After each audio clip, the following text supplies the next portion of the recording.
Hi, here's a couple of ways you can work with this sheet if that's how you'd prefer to work.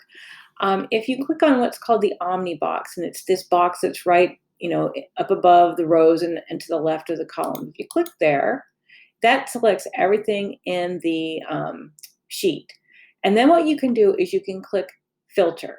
Okay, so we're going to create a filter which doesn't disturb the way the sheet works. It just shows you only what you're looking for. So now that we've got a filter going, you can see that in every column there's a little filter here, and it's like got lines because it's not activated. I'm going to go into counselor, and I'm going to click on counselor. And you're going to get two options, filter by condition and filter by values. And that's the one that you want. So you're going to click on filter by values and clear so this is all the counselors. Those are the values in that column. And then you're going to just select yourself. I'm going to select Jeff because he's alphabetically first.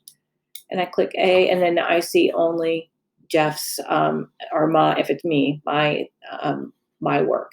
And that's one really great way for you to use this spreadsheet.